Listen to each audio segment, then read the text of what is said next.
Hello and welcome in to episode 40 of Deep in the Heart of Longhorn Sports, a pre-New Year's edition. Also, we are less than 48 hours away from kickoff of the long-awaited college football playoff semifinal matchups, both of which we will be breaking down in today's episode.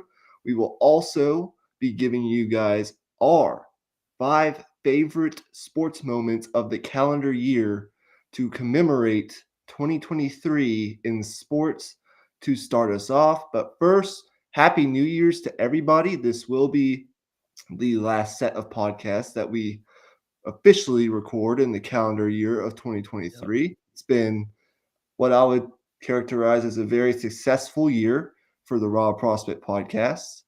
I think we've grown a lot, maybe not in terms of like sheer numbers, but in the way that we've done things. And it's been a really enjoyable year. So, with all that being said, hope you guys had a very Merry Christmas and are looking forward to doing great things in the year of 2024. Emmy, how was your holiday? How are you, man?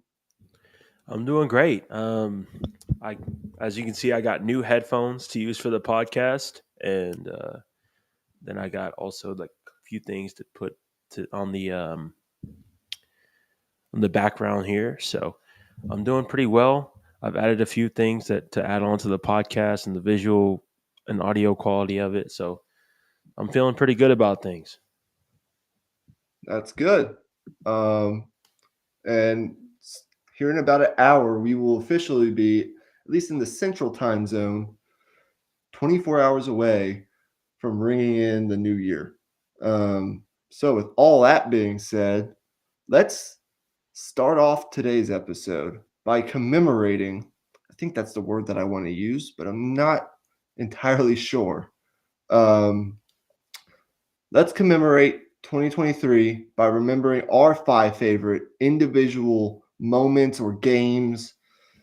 I mean, moments, you can take that however you want. They could be off the court or on the court, off the field or on the field of 2023.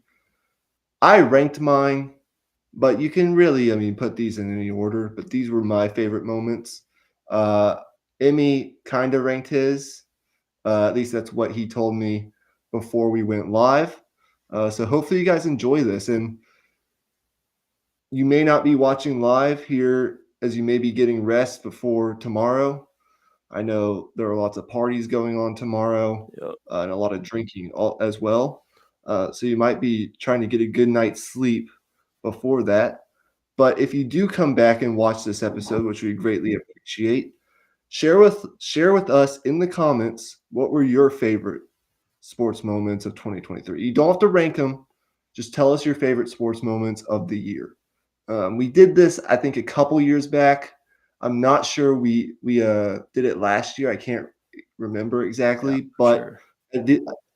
I did think this was a pretty cool exercise to do, just to think back on the year in sports, as we are big sports fans. So why don't you start us off? At number 5, I had a more recent event here. I had Luka Doncic dropping 50 on Christmas Day against the Phoenix Suns. I watched that with my families at my dad's house, and man, just every single bucket, you could just feel Phoenix break mentally, and it was just so fun for me as a Mavericks fan because obviously there's a rivalry between Dallas and Phoenix, but it goes beyond that. Like just seeing Luca play at his absolute best on the biggest stage, it's so vindicating as a Mavs fan, just as someone who watches so much Mavs basketball. And I think to some extent, Luca's style of play gets, I would say, nitpicked more often than some other players. So it's fun to see him play as well as he did on the national stage, especially on Christmas Day, which is such a huge day for the NBA. Absolutely. Um, yeah, Luca's a joy to watch. He is going to be absolutely going to go down as one of the greatest players I think we've ever seen. The numbers that he's putting up right now are mind-boggling, to be honest with you. I have an NBA moment on my list. It'll come later, though. To start us off for my list, and I actually ranked these, but you can really put them in any order. Uh, I wanted to go. I couldn't, as a college basketball fan, I couldn't make this list without taking a moment from last year's March Madness, or I guess what would have been 7-ish months ago, back in March. Uh, Farley Dickinson delivering a March Madness upset for the ages. Remember, they beat Purdue uh, in the first round of last year's tournament. We all love our different teams. We all root for different teams. We all hate other teams, respectfully.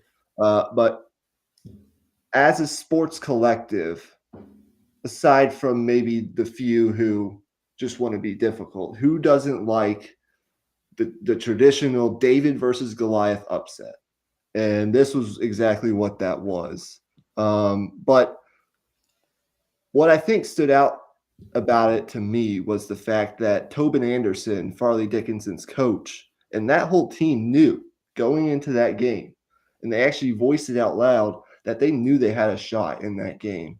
With the cameras rolling in the locker room beforehand, I think it was 1 or 2 days before, uh, Tobin Anderson, in his speech to the team, said, quote, "The more I watch Purdue, the more I think we can beat them." And if you remember anything about that FDU team, they were actually the shortest team statistically in, I think, NCAA tournament history.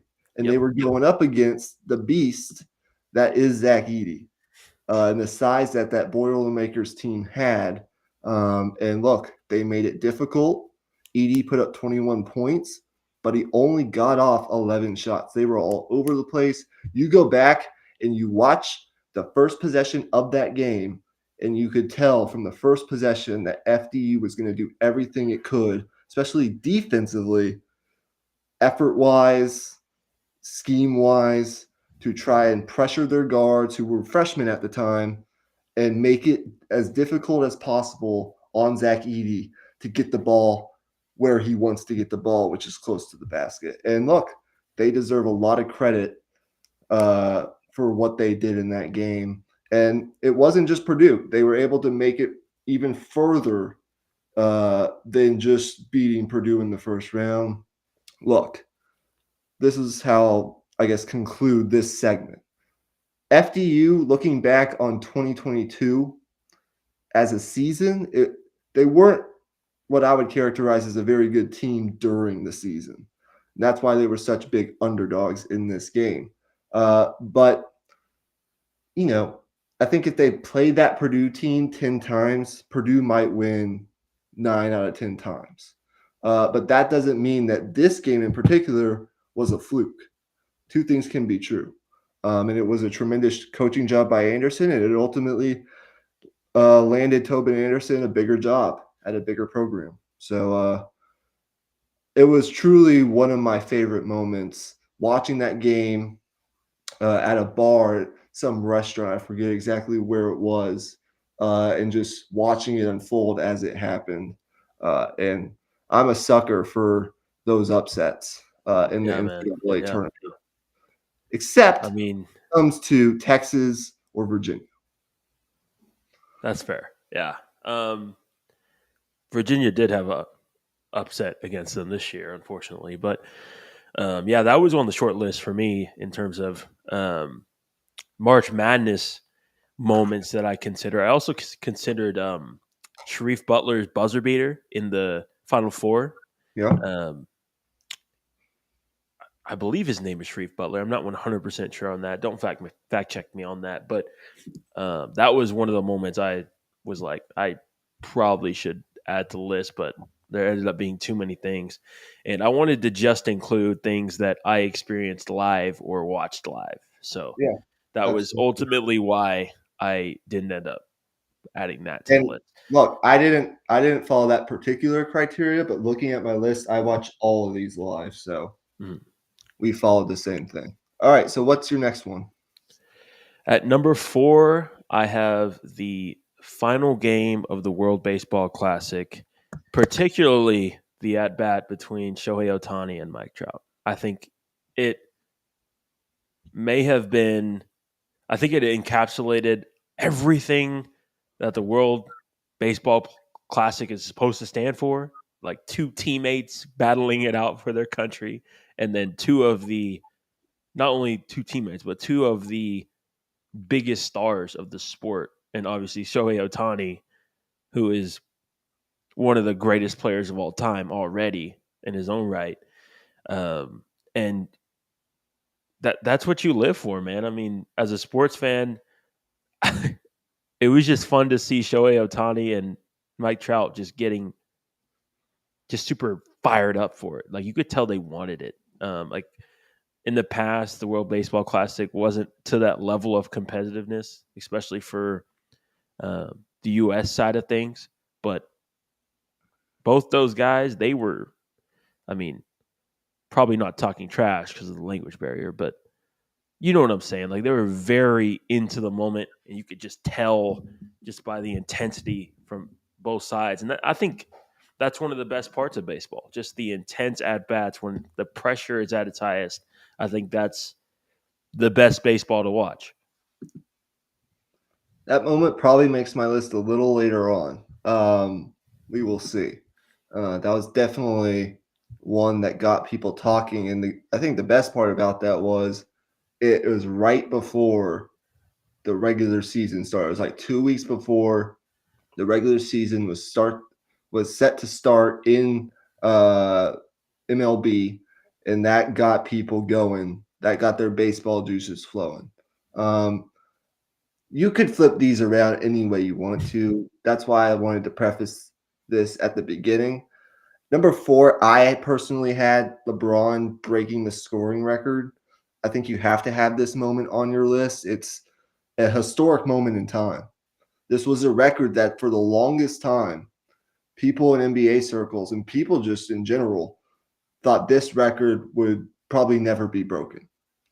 And what LeBron did that night, not only just the shot to actually surpass Kareem's points and get him to, what is it, 38,338 points at the time.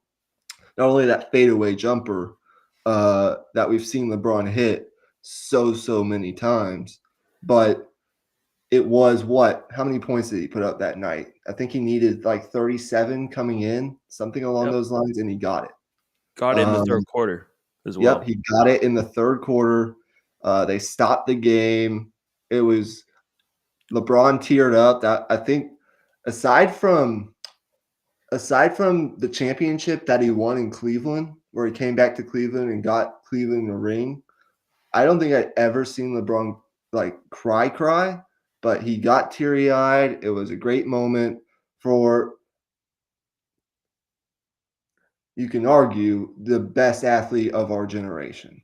And look, I mean, it is what it is. I mean, there's really not a whole lot you can say. This could be number one on some people's lists, and I'd understand it. It was just a great moment back in February. This was really, I think, the Super Bowl was really good. It was a great Super Bowl, but this was like one of the first like really historic moments in 2023. Yeah, I kind of struggled with that one. I would consider that one to be like one of the best moments of 2023, like completely, like no question about it. But um I'm going to be honest with you, it didn't make my list. I considered it like absolutely, like obviously like the historical significance of it is huge, obviously. And LeBron, he's going to most likely reach 40,000 points this season.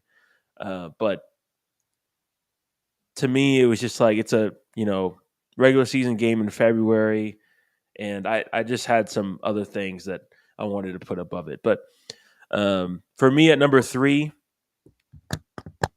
I had the NBA trade deadline, but specifically the Kevin Durant trade, just because that entire deadline, but specifically the Kevin Durant trade, middle of the night, just super out of nowhere. Like you felt like, okay, Kyrie is gone now. The last domino to fall is Kevin Durant, but he probably won't be moved at the deadline, right? But then 2 in the morning comes and you get the notification to your phone and it's just like, what the fuck? I mean, just a complete just shock um, that just swept over the entire NBA.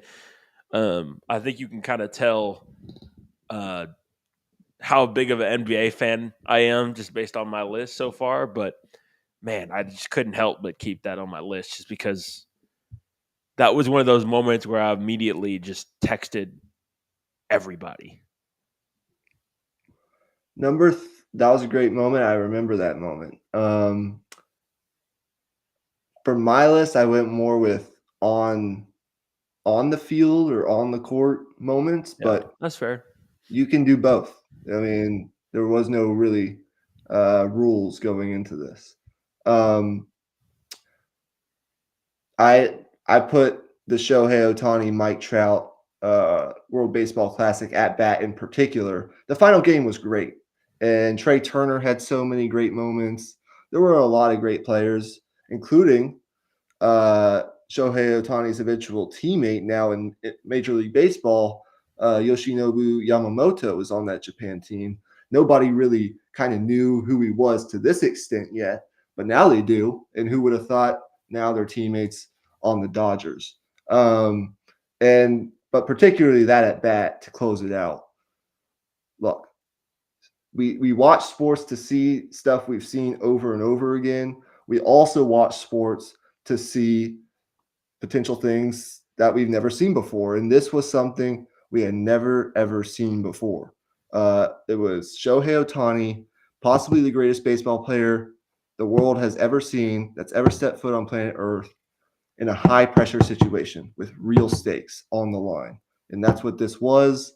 And look, it was 2 or 3 weeks before the baseball season, really got my juices flowing for the baseball season. And he was one of the stars of Team Japan. Listen to these numbers in the World Baseball Classic. Ohtani hit 435, that's his batting average, 606, 739 in 7 games. And on the mound, he posted 2 wins, a save, of course, the save that ended the World Baseball Classic, and a 1.86 ERA in 11 Ks, just 5 hits allowed in 9 2/3 innings. And look, it was him against his old Angels teammate Mike Trout, two greats in the game of baseball, going at it. One final at bat for the U.S. It all came down to that. And that last pitch that he threw, the sweeper, that had so much break out of the zone away to get Trout to swing at it was absolutely, I mean, it was unlike anything I Disgusting. think I've ever seen before. Disgusting. Um, it was disgusting. And the reaction more so after he got the strikeout, the intensity that he showed, as you mentioned, I think it's just a preview of what we're going to see. Maybe not this year because Otani's not going to pitch this year, but in the future when he's playing for the Dodgers in those big moments in the playoffs, because that's where the Dodgers are going to be. No question about that. Yep. So yeah, I mean, it was two of the best players in the world, two of the best players in baseball history, two future Hall of Famers, no question about it, going at it in the most dramatic scenario possible. And I think there were some great moments in baseball this year, but that has to rank up there with the best of them. Yeah, definitely. No question about it. I'll let you go ahead for your number two. Yeah, I had to put this moment on my list because I was too young to remember. Actually, I wasn't even born when the Spurs won the draft lottery back in '97. to draft eventual first ballot Hall of Famer Tim Duncan. Um, it was kind of a tie. They go together, in my opinion. It was the moment they won the draft lottery, and then the moment they drafted Victor Wembanyama, if that makes sense. Yeah. Yeah. I guess this isn't off the court moment, but anyway, uh, yeah. I mean, why wouldn't I have that on my list? I'm a Spurs Yeah. fan. Of course. We needed a centerpiece to build around. We have that now. He's getting better game in, game out. He's had some off games, but he's so exciting to watch. The Spurs, while they've only won 5 games, he keeps me watching their games, and he's already had a couple really, really, really nice performances, including the one the other night in Portland.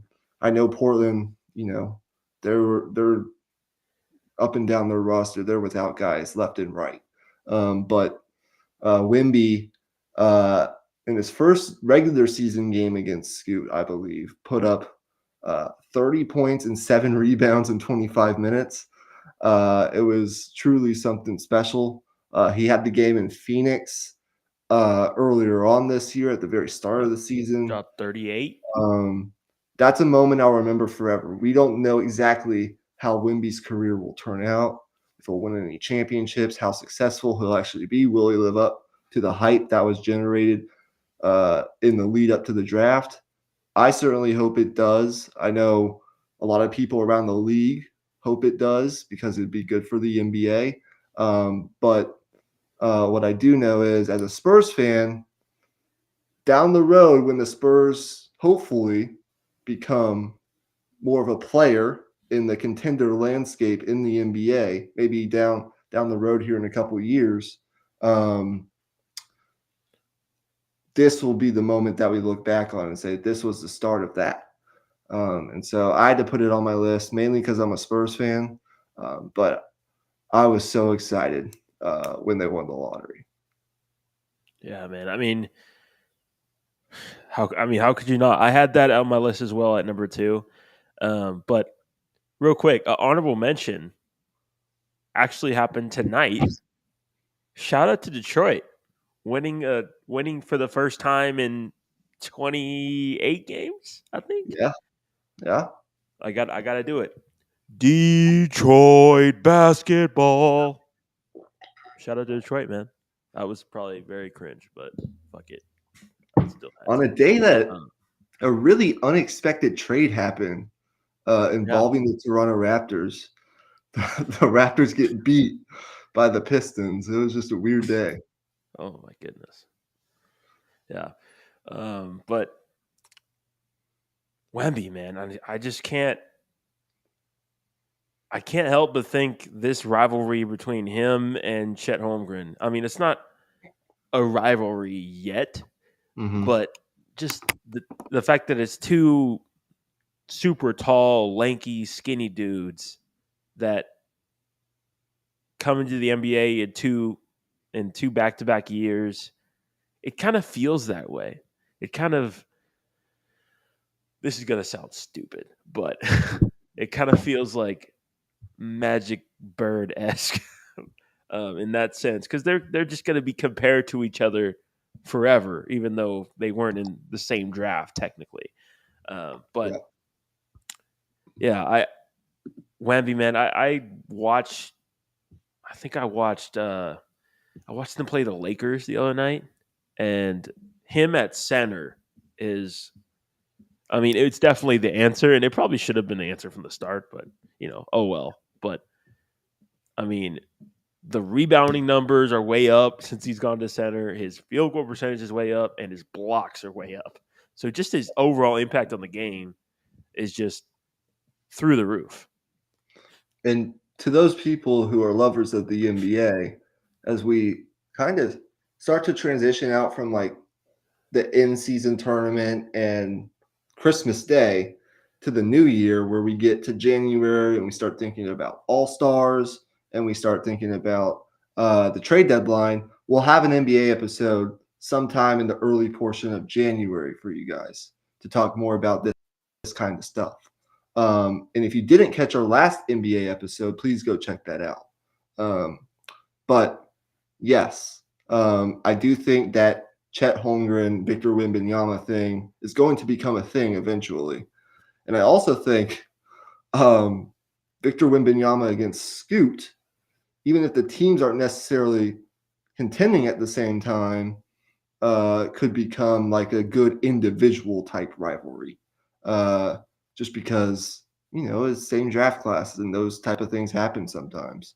Um, so, and I do think, last note on the Spurs, Pop, because he knows this team isn't going nowhere anytime soon, is just trying to put Wimby in every single kind of situation, and just see how it plays out, just to get a feel for the player himself. And I think that's why maybe to start the season, I don't know this as a fact, but my speculation is that's why they had him at the 4. Or maybe it was just, they wanted to play Zach Collins at the 5. I have no idea. But we as Spurs fans think it's because Pop wants to put Wimby in every single kind of situation to see what works and what doesn't. Who knows? For my number one moment, um, I couldn't help myself. Sorry, guys. I went with Texas 34, Alabama 24 in Tuscaloosa on September 9th, 2023. What I'll really say about this game was it's really the moment in particular was really the fourth quarter where Texas outscored them 14-0 in that fourth quarter, but also up by 10 with 7 minutes to go. They ran the ball 9 straight times, picked up 3 first downs, and they ran out the clock in Tuscaloosa. And you saw people leaving the stadium. That was a game that coming into it, if you remember, Alabama had won. I think it's either 51 of their last 52 home games or 52 of their past 53 home games. I can't remember exactly, but it was something insane. It's very hard to win in Tuscaloosa. Only, I think, 8 or 9 teams had done it before that, and no team had done it by double digits. I think the last team before Texas might have been the Joe Burrow team back in 2019. That was a great game itself. One of the more memorable college football games I've watched in my lifetime. But this to me was really the first sign, obviously, because the Rice game wasn't anything special, that this Texas team could do something along the lines of what it's done this season. At least maybe get to the Big 12 championship and win the Big 12 championship game. I don't know if at the time we were thinking college football playoff exactly, but this is what kind of that showed me. And looking back, that win pushed them over the line into the playoff. I don't think if they say lose at Bama, say they beat Oklahoma and they win the Big 12 championship game, I'm not sure they get in. Maybe they do, maybe they don't. Maybe they still get in over Florida State. But I think it was the win over Bama, given that Bama went on to do the thing they did. After that pushed them over the line and got them into the playoff. And look, maybe they'll have a chance next Monday to do it again. We will see. Maybe. I had something Texas related also. And it's only fitting since this is a Texas podcast that we both have Texas related stuff at number one. But for me, I had Selection Saturday, Texas getting into the playoff on my list. Fair enough. And my friends that have coined that day as Judgment Day. And we were watching at work. We were all standing around the podium, basically imagine a valet podium, where me and my 3 coworkers that day were just huddled around the podium watching on our phones, even though technically we're not supposed to be on our phones, but we were just like, screw it. And then the members at the golf course I work at started huddling around also watching. It was just an entire event.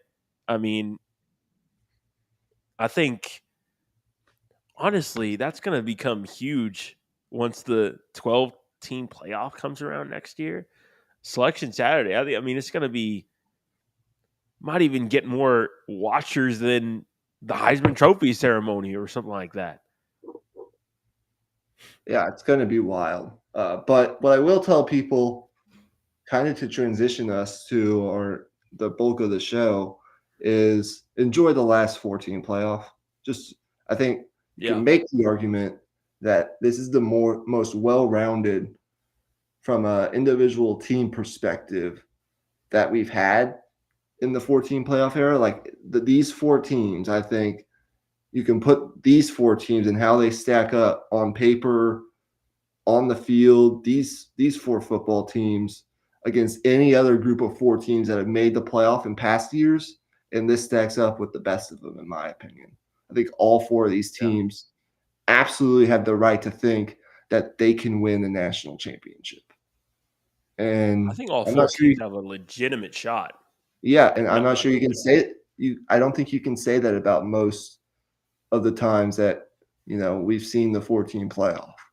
Um, I'm not going to say that definitively because even I don't remember all 10 years of the playoff, but Yeah, um, I think it's pretty easy to tell. Like these four teams, as we're about to talk about, are really really good. There's a reason. I think their record is 50-2 collectively coming yeah. into this game. I mean, that's really really damn good. So Could have been 51-1 with Florida State, but it could have yeah, been. we're not going to talk It about. could have been. And maybe we'll address the Florida State thing for one last time at the end Yeah, because I want to say something about Florida State that might seem a little bit disrespectful, but you can't get mad at me. I was the guy that at the beginning of the season stood on the table for Florida State yeah, you for did. You've most of been this year. defending them all season long. I For got to give most you of credit this on year. that. So don't get mad at me, Florida State fans. I was the biggest advocate of a healthy Florida State team that you can maybe find that's not a Florida State fan. And I think Mike Norvell is going to do great things at Florida State.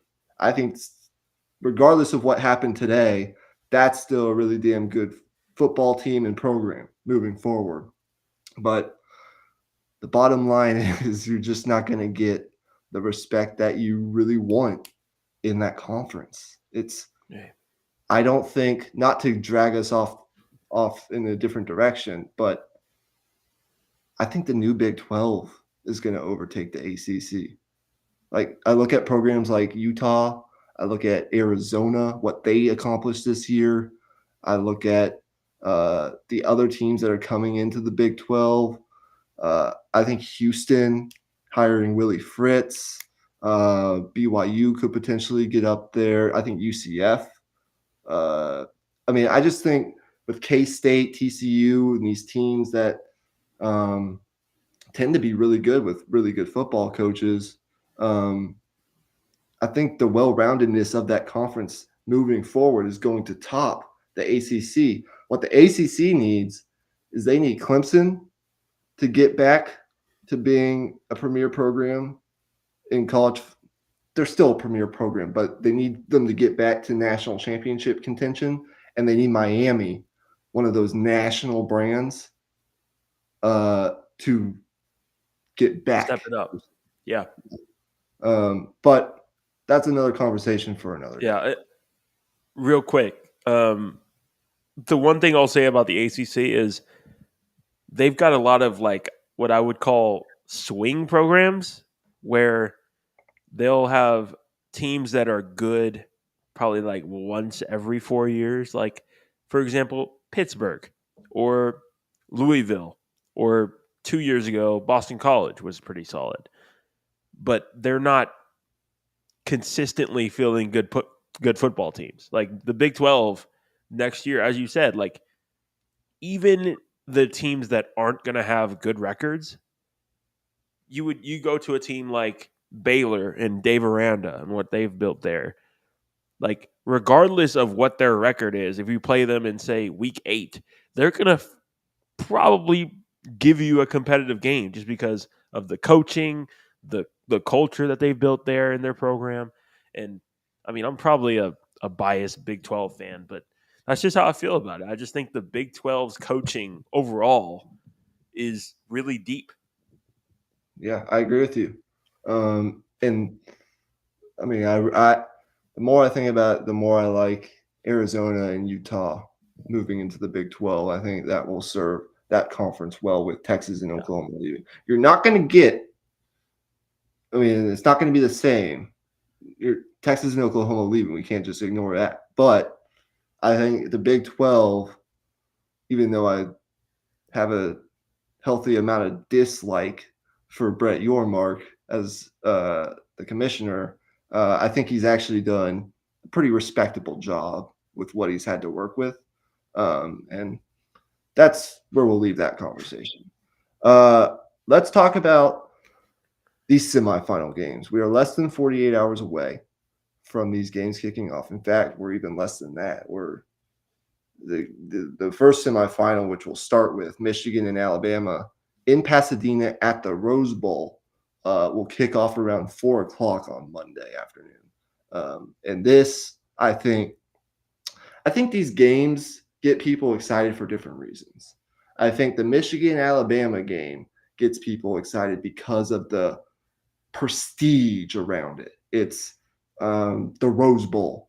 It's what used to be the biggest game in college football for the longest of time. It's at possibly the greatest setting, I think, in college football, Pasadena at the Rose Bowl, on that Monday afternoon or Saturday afternoon, whenever it used to be played, with the beautiful roses and the beautiful scenery and the fans in that stadium. But also, it's just the prestige around these two programs. Michigan is the winningest program in college football history. Alabama is the most successful college football program of the past 20 years, with Nick Saban and this dynasty continuing to run on. I think it's the prestige around those programs that really gets people going. I think it's more the on the field game and what could unfold on the field, with the high flying offenses and points being scored all over the place and fireworks all over the place that really gets people excited about the Texas Washington game. So I think there are two different really games here, but talk about, we have a burning question for each team. So let's talk about that first. For Michigan and Alabama, what was our burning question for Michigan? Our burning question for Michigan. Let's see. I have it right here. Okay. Can they force Alabama into being one dimensional? And when I wrote that question, what I meant by it was specifically Alabama's run game, their quarterback run game. It's been dominant. It's been fantastic over these last however many weeks. But can Michigan force Alabama into those long third downs or force them to pass rather than rely on that run game, that quarterback run game? Because those free yards that Jalen Milroe gets on first and second down when he runs the football, and even when it's not a designed run, like on those scrambles, he'll get 6 yards. All of a sudden, it's 2nd and 4. It's a different ball game at that point. You got the entire playbook at your disposal. But that's where this question lies. Can Michigan be disciplined enough with their pass rush, keep Jalen Milroe in the pocket enough to where they're in long third down situations? Yeah, this is a key matchup, absolutely. Michigan, as a defense in the Big Ten, has yet to face a quarterback who's much less the level of threat that Milroe is, but this kind of dual threat quarterback in the Big Ten. They just really didn't see it, really. I mean, who was the biggest dual threat they saw this year? Maybe, I don't even know. I don't know if I can Yeah, name it, to not be honest sure. with you. Tualia Tagovailoa at Maryland can move a little bit, but he's a little bit smaller. It's just not the same. The point being, so it's going to have to be Chris Jenkins up front on that defensive line. He's a future NFL player. We pointed him out in our last episode that we did, which was our college football playoff player draft, which was really fun. And those linebackers for Michigan who are going to have to some way, somehow, not only be good tackling in the open field, but keeping an eye on Jalen Milroe and making him beat you with his arm. Because as you mentioned, Jalen Milroe picking up those free yards just makes it easier on Alabama on third down because they can then run the ball on third down if they want to. They can lean on you with an offensive line that was, let's be honest, there were high expectations coming into the season. They didn't play well at the beginning of the season, which contributed to a lot of their offensive struggles early on. And now they're playing more like the offensive line that we thought we would see at the beginning of the season. Um, Maybe not greatest offensive line ever, like some people were talking about before the season started, but they're playing like an NFL caliber offensive line. And if there's anywhere that Alabama's really been vulnerable this year, it's been at the tackle position. So I think um, if you're Michigan, what you really want to happen is push the pocket from the interior and let your edge guys, whoever those guys are, help in containment. It's easier said than done. Jalen Milroe, is possibly I think he holds the keys to possibly either slowing him down or him doing what he does as just a great all-around player is like the key to the net. Like he is the X factor of this college football playoff. Because if he does what he does and nobody can stop him, uh, and he's just the best player on the field, I'm not sure anyone can beat Alabama. That's not to say that Alabama is just going to um, run through this playoff. But that has to happen. It's got to be everybody. It's got to be Chris Jenkins. It's got to be the edge guys. It's got to be Junior Colson and that great linebacker tandem that Michigan has. Uh, to me, I've heard a lot of people talk about this game, and I wanted to get this out there now at the start of this conversation. I've heard a lot of people talk about this game, and I've heard a lot of people say Alabama is going to win this game. And not only are they going to win this game, they're going to win this game by double digits, or they're going to win this game by 2 touchdowns. They're going to run through Michigan. They're going to destroy Michigan. I've heard variations of all of that. And look, you're entitled to your opinion, but I just have the feeling that Michigan is going to find a way to make this a 4-quarter game. Alabama has NFL talent, and they probably have more NFL talent than Michigan does. I'll give you that. But Michigan has NFL talent too, all over the field. They've Yeah. got a quarterback that's an NFL caliber guy. People disrespect JJ McCarthy, but I mean, when he's had to make big plays this year, he's made them. I think they have 2 quality NFL running backs. I think, look, their best offensive lineman got hurt, Zach Zinter, but they've got obviously offensive linemen that are NFL caliber. They've got defensive, Chris Jenkins, interior defensive lineman, NFL player, 2 linebackers that are NFL players, a couple corners that are NFL players. Like Michigan has the kind of NFL caliber talent that I think can go toe to toe with Alabama. To me, on the Michigan side of things, it's about JJ McCarthy. But we'll save that for a little later on. So I don't think it's going to be. I think Alabama. I'll give you my score prediction in a little bit. I think Alabama is going to win the game, to be clear, but I don't think they're running through Michigan by no means. Yeah. I don't think so either. I think this is a low scoring football game. It has that written all over it. I think it's a defensive battle. It's going to be decided by, I think it might be decided by more so the turnover battle and who runs the football better. I think that's what it's going to come down to because we know Michigan's run game and we know they like to overload one side with tight ends and extra linemen. And if and obviously Alabama's going to have a game plan to counteract that by loading more defenders to that side and trying to defend that running game.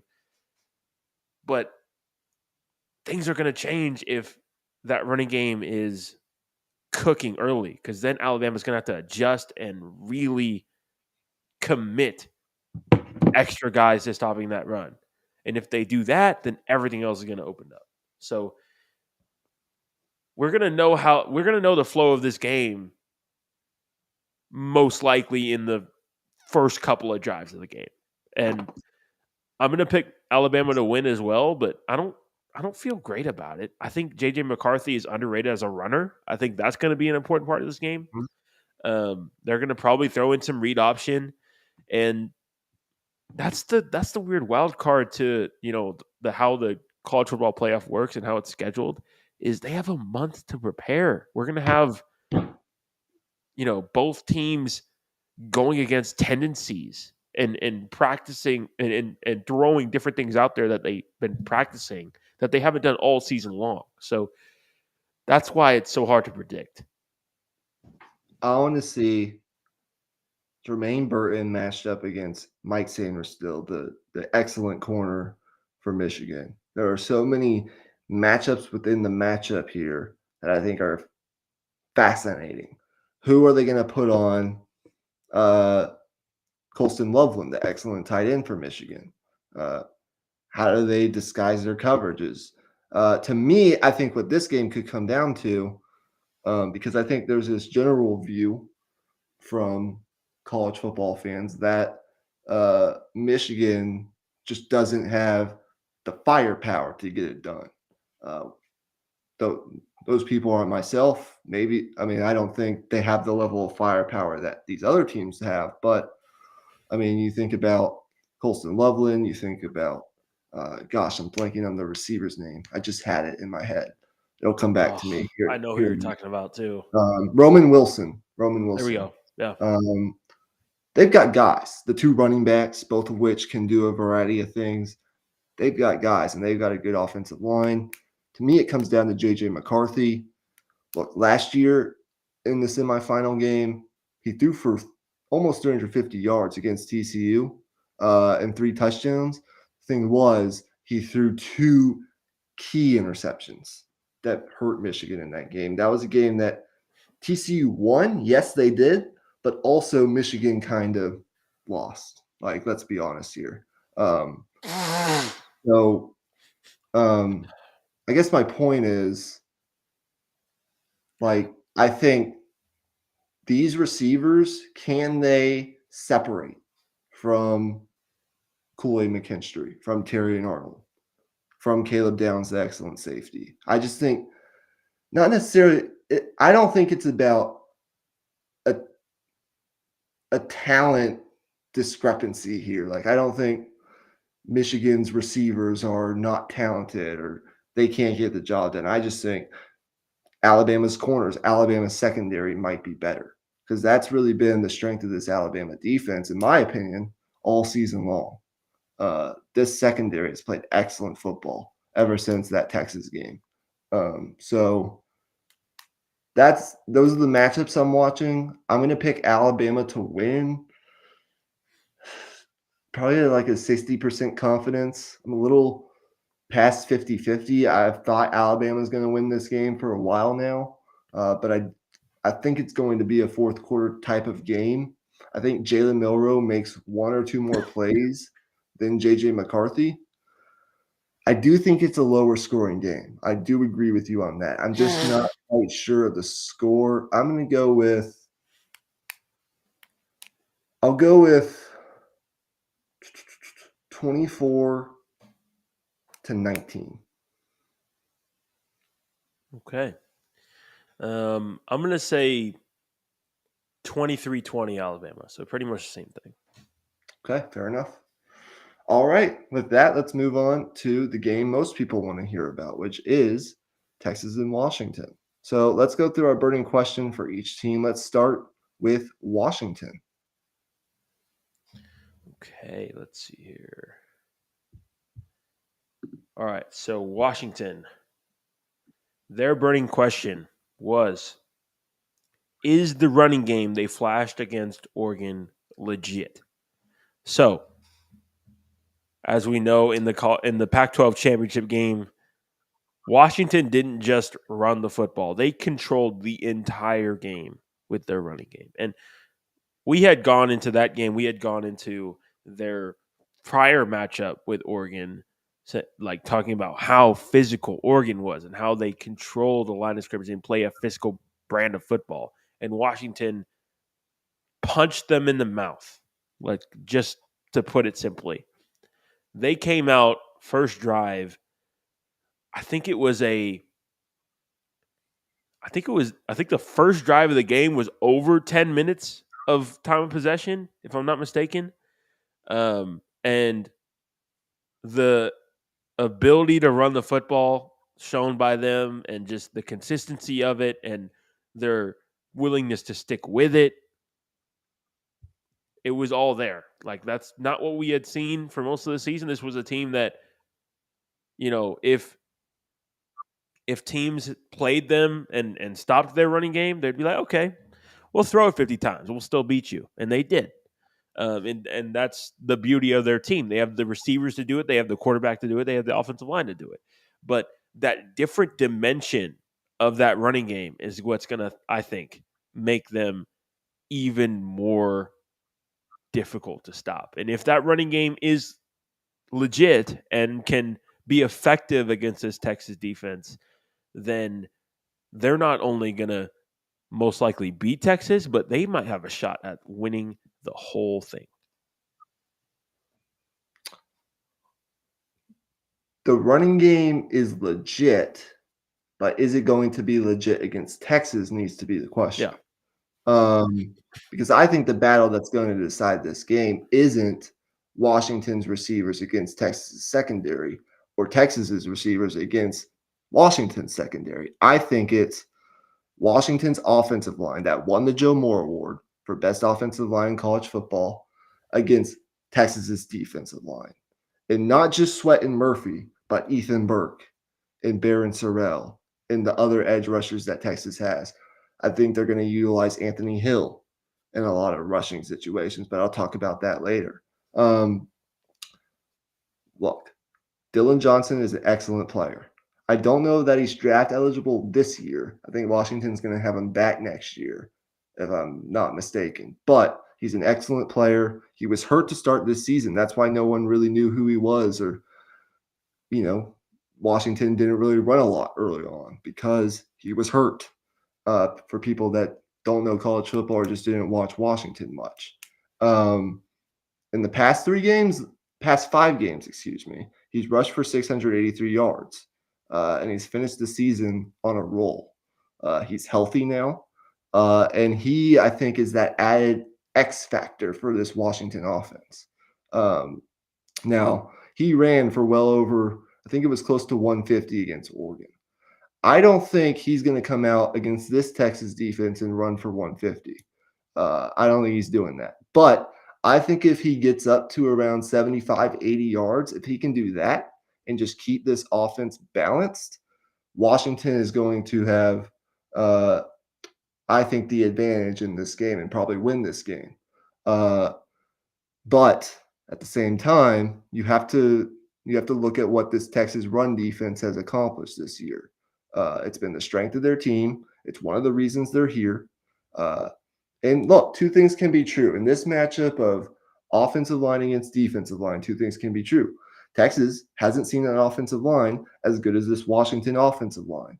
But at the same time, Washington has not seen not only a defensive tackle duo nearly as good as Sweat and Murphy, but a defensive line with the athleticism and just like the speed of Texas defensive line. So I think this is really what it comes down to. Not only Texas trying to stop the run and kind of force Washington into throwing situations and keep them in third and longs, but also I think the key here for Texas is, can they, and this was our burning question. This was our burning question for Texas. Can they knock Michael Penix off his spot? We know Michael Penix is one of the quarterbacks in college football that has one of the quickest releases we've ever seen. He gets the ball out of his hands. That's what he does, and he does it accurately. Maybe the most accurate quarterback in college football. You can argue that from a pocket passing standpoint. And obviously, he has great wide receivers to help him. He's got Romo Doomsday. He's got Jalen Polk. he's got Jalen McMillan. But to me, if you're Texas, and I heard this on a podcast earlier this week, if you're Texas, you want to not only create pressure on Michael Penix, but you want to force him out right. He's a left-handed quarterback, and he loves when he gets pressured to get out to his left and make plays. When he's going right, though, he's not nearly as good. Just go put on the film. He's not. You want to force him right into the pressure of, say, an Ethan Burke.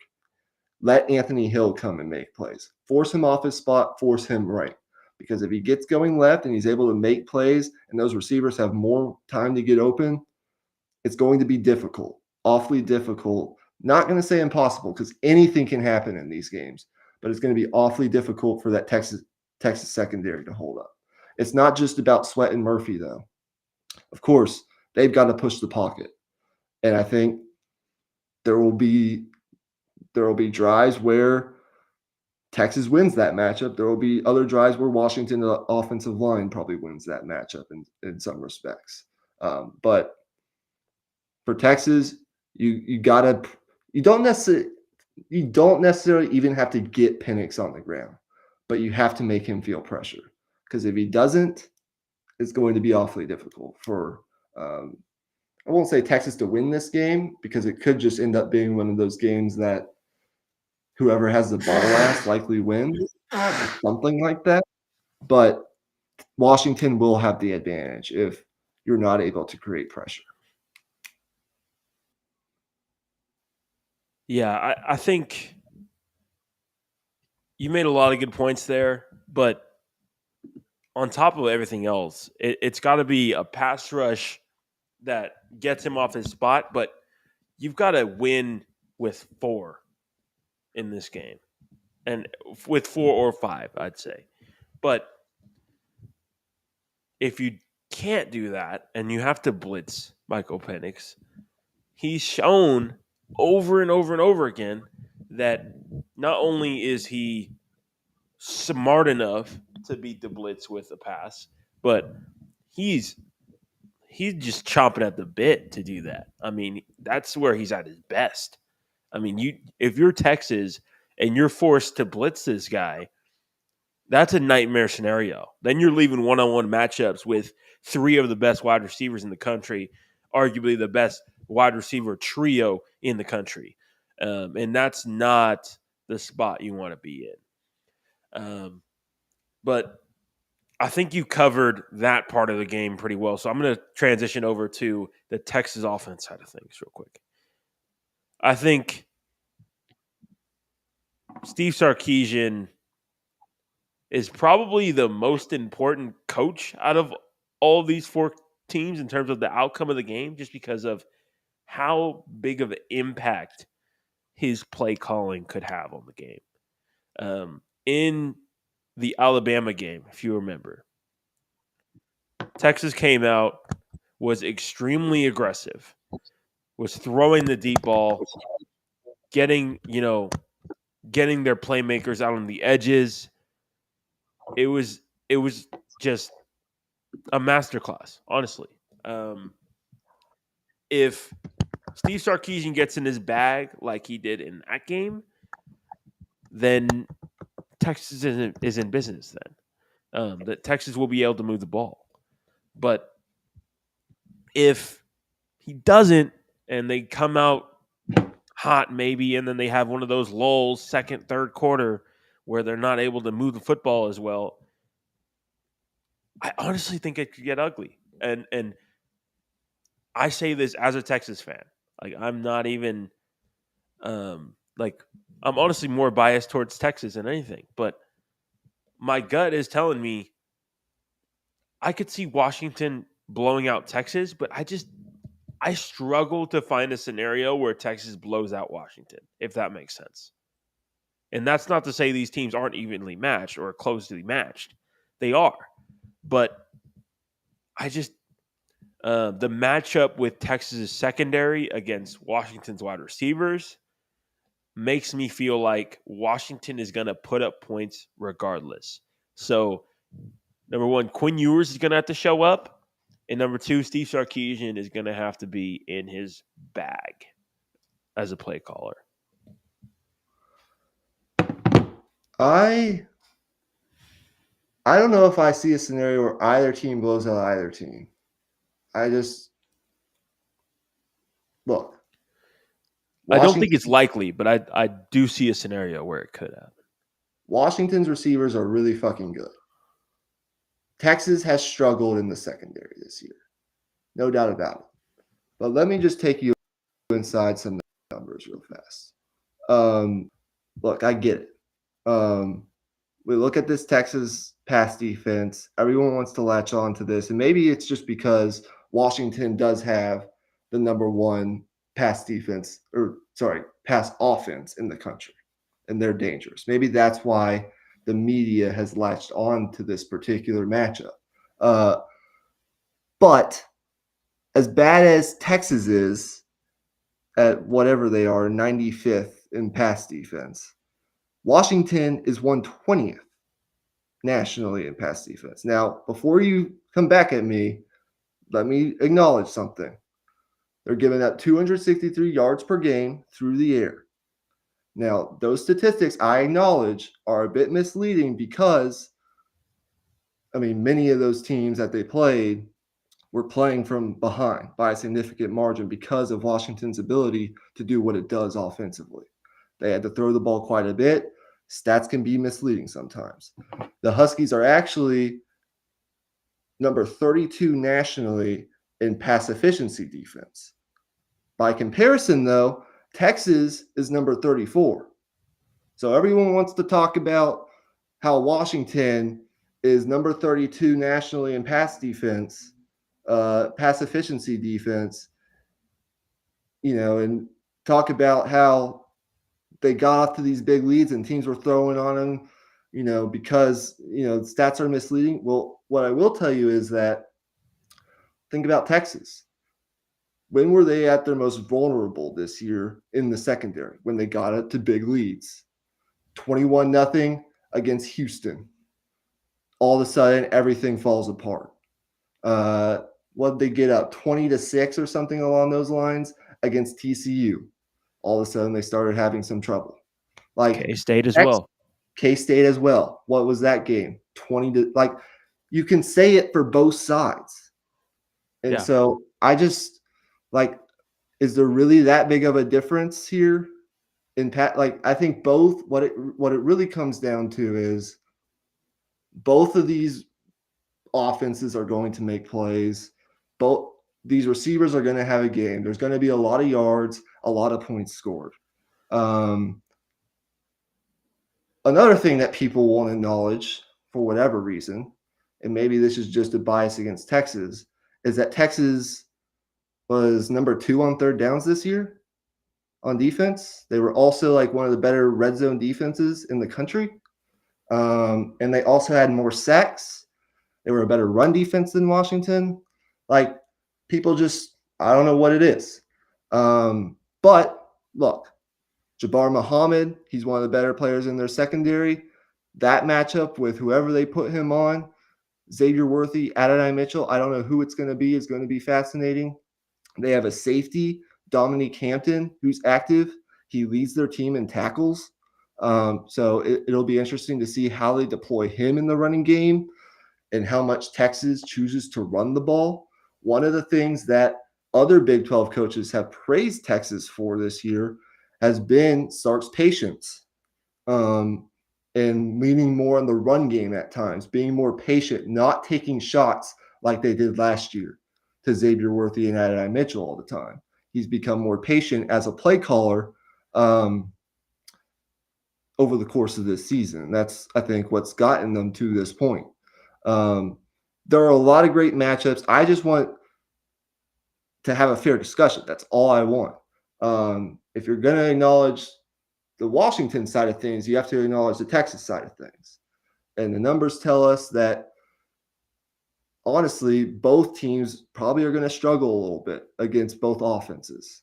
I'm not saying. I think there's going to be a high scoring game regardless, but I just it's more so to do with Washington's receivers than it is Texas's defense.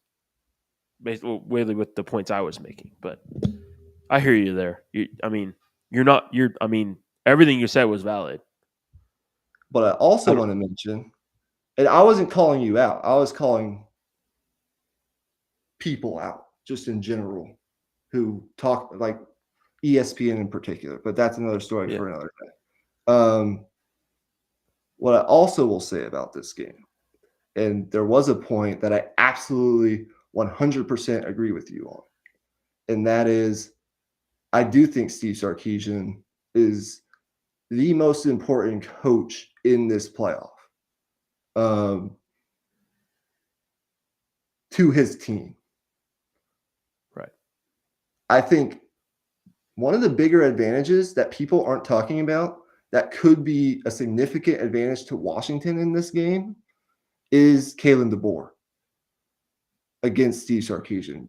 We've talked about extensively on this podcast this year our questions, and these questions still are there, even though Texas has had the season that it's had. Questions still remain with Steve Sarkisian regarding game management, clock management, play calling, as you mentioned, in the middle of games. Although I think he'll be fine in that respect on Monday night. The questions still are there. And Kalen DeBoer is a coach that doesn't get his respect from a national standpoint. I think people are starting to latch on a little bit, but people don't really realize what Kalen DeBoer has really accomplished, not only in his time at Washington, but his time as a head coach. He's 103-11 as a head coach at the college ranks. He's 24-2 at Washington. Both of those losses were early on last year because they actually have not lost a game since the middle of October of last year. They've won 20 straight games. That's another thing. And then also, he's 11-0 in one-score games. We know Sark isn't the greatest or hasn't been the greatest in one-score games, although it got a lot better this year, and his record isn't as bad in those types of games. And we've seen Texas actually pull through in those types of games. Kalen DeBoer hasn't lost one of those in his time at Washington. That's one of the reasons Washington's here. And this other stat, he's 4-0 as an underdog. Washington is an underdog, at least in Vegas in this game. And I think they're going to use that as fuel as they kind of have all year long. I think the narratives around this game are fascinating, by the way. And then also, I think he's 9-0 against AP top 25 teams in his time at Washington. And he's beaten Oregon 3 times, including twice this year. All 3 times he was an underdog. So I think if anything, and it's not that Sark's a bad head coach. He's a really fucking good head coach. Yeah. And there's honestly not another coach in college football that I'd want building this Texas football program the way Sark has done it. But I think it's just more of an acknowledgement that if Washington goes on to win this game on Monday night, I think Kalen DeBoer will have a significant part in that. I think Washington does have a slight advantage at head coach because I think you have to acknowledge, like, yes, Sark did it this year, but Kalen DeBoer did it last year. He's done it before at other programs. He took a Washington program that was 4-8 when he arrived. And over the past 2 years, with little to no time to rebuild this roster, has gotten them to a 24-2 record over the past 2 years. I think if there's any matchup in this game that's as fascinating as any other, it's the head coach matchup. That's what I absolutely 100% agree with you on. Yeah. Is Saban, that Harbaugh, everybody's talking about it, but this Washington Texas game, I think, to be honest, I had a harder time picking this game. I originally was going to pick Washington, but you made all those points earlier with, how with the defensive efficiency and comparing Don't the let two me teams. convince you of anything. Don't let me convince you of anything It's a tough. I don't feel confident with either. To be honest, with either pick. on either. Yeah. Look, I respect the hell out of Washington. I think Washington's a fantastic program. I can't wait to watch them in the Big Ten. In fact, I know they won't have Michael Penix Jr., but Kalen Moore, I mean, he's already got a quarterback in the portal. I think they got the Will Rogers guy from Mississippi State, who no one's really talking about, but he's really freaking talented as well. They're going to lose. Both programs are going to lose a lot to the NFL, but I think both of these programs will be fascinating to watch moving forward. The way that they're building their programs, it's unreal. I think this game will be a fourth quarter highly contested game. There's what I love about this game is the narrative. Think about all the narratives. Steve Sarkisian was a coach for 5 years at Washington. He has ties to Washington. That's where he got his career started before he went to USC and the Falcons and then back to Alabama. Like, he was 7-win Sark back then, or 7-win Steve, whatever the hell they called him.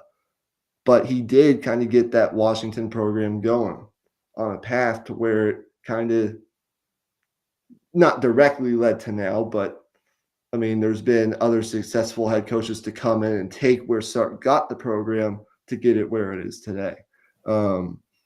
Pete Kwiatkowski has ties to this Washington program. I just think the narratives around this game, like both teams have been kind of petty in their press game or over the course of the past couple of days in these media sessions that they've done leading up to the playoff. Like Michael Penix Jr. had a quote where he said he was asked about this Texas defensive line because, of course, they're going to ask him about this Texas defensive line. And he said, they're good, but they're not. It was, I'm paraphrasing here. It was something along the lines of, they're good, but they're not the Niners or the Eagles, so we'll be fine. And look, before people come back at me and say, well, duh, Texas isn't the Niners or the Eagles. They're not. It's not about what is said, though. It's about how the other team perceives it. Like, it can be taken in a lot of different ways, right or wrong. Yeah. And that can be used for – I know this Texas defensive line. I've seen them all season. We've seen the things that have happened in past games. Texas defensive line is going to use that. In fact, Byron Murphy quote tweeted that, and he said, January 1st, 7:45 p.m. And Texas, in their own right, like T'Vondre Sweat, to be fair, said earlier this week, quote, it's just another offensive line. So they're both being petty. I think it's going to make it even more of just a dogfight on both sides. I think it could come down to the last couple of possessions, or maybe which team forces a field goal, which team gets a red zone stop. Like maybe it's a quarterback that makes a key mistake. I think what's pushing me over the edge for whatever reason is special teams. Texas has been just flat out great on special teams this year. Yeah. Aside from the Burt Auburn struggles at the beginning of this season, whether it's punt returns, blocking punts, blocking extra points back in Ames, Iowa, in that Iowa State game, just making plays on special teams, Xavier Worthy punt returns. I think that could potentially push Texas over the edge in this game. I think they have an advantage in that aspect of the game, in the special teams aspect. Not to say that Washington's bad, but I trust this Texas special teams. I trust Jeff Banks. Maybe it's just confirmation bias, but I trust this coaching staff. I think Texas wins this game in a very close, classic college football game, but I'm not necessarily all that confident. I'm going to take Texas 38-34. And my MVP is going to be Adonai Mitchell. Big time performer Ooh, in these types of okay, games. okay, yeah. I can't argue with that. Absolutely not. No. Here's what I do feel confident about, though. I think the over under is 63.5 right now. Yeah. Over. I think it's going to be the over. I honestly think this game could reach the 40s, high 30s. Um, these offenses, I think honestly, they're going to be going for it on fourth down. They're going to be extremely aggressive. I think whoever wins the coin toss could just probably just take the ball. To be honest, I mean, why wouldn't you in a game like this where you have two high-powered offenses? I think that's going to be the vibe of the game. But I got to make a pick here. Oh gosh. Fuck it. I'm going with Texas. Uh, 41-38 Texas. Washington misses a field goal to tie the game and force OT. Hey, I mean, it could Book it. happen. It could happen on the other side too. Look, Texas has surpassed my expectations. So I can't next week when we do our next hit hole, I can't be necessarily all that much pissed off if Texas loses this game. Yeah. This is one of the greater Texas teams in program history, regardless. It would be nice to win because if they do win, I would be going to that game next Monday, by the way. But if they don't, Washington's great. There's a reason they won. They've won 20 consecutive games. There's a reason they're here. People don't believe in Washington. Hell, I haven't believed in Washington at all points in times.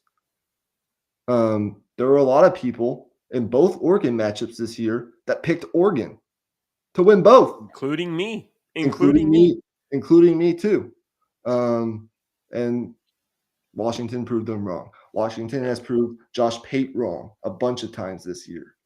He's proved the national media wrong as a whole a bunch of times. Like, I have a hell of a lot of respect for Washington. This game could go either way. Uh, but I'm not picking against Texas. Like, why would I do that? That just Yeah, ruins no. the point of the show. Fuck it. I was gonna pick Washington, but nah. Nah. And That's not what the show is about. part of me, maybe this is just my confirmation bias, as I've said 1,000 times already. But um, part of me just thinks that Texas and Alabama for the national championship game, there's something about that just like, boy, would that be fitting. Oh Um, man. we Win or finally, lose, I guess you could say this team will be known as the team that turned the tide of the program. But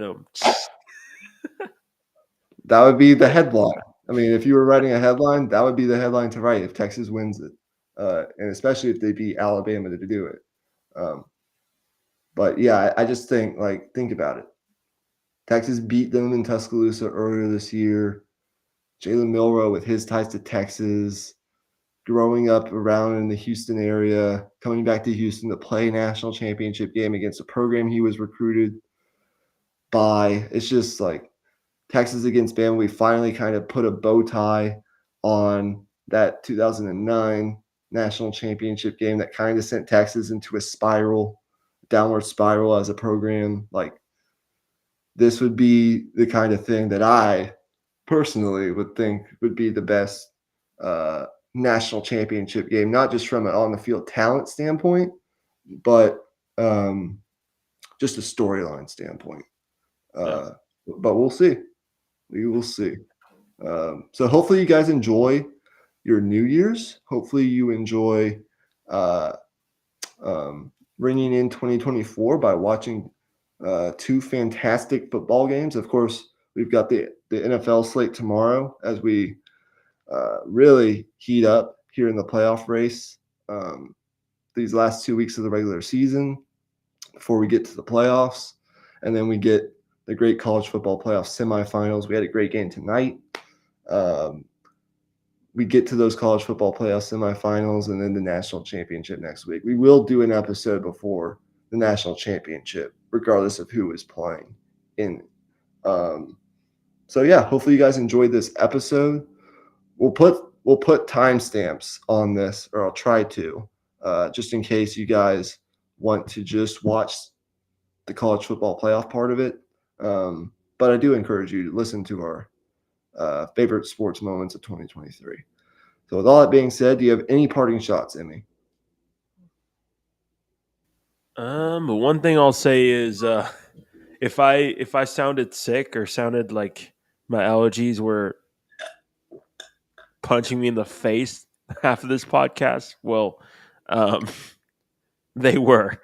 If you were watching on YouTube, you saw me mute my audio multiple times to blow my nose. But my gosh, my allergies are kicking my butt. And I'm excited for this NFL tomorrow. I'll say that. That's what I'll end with. That NFL tomorrow is going to be really good.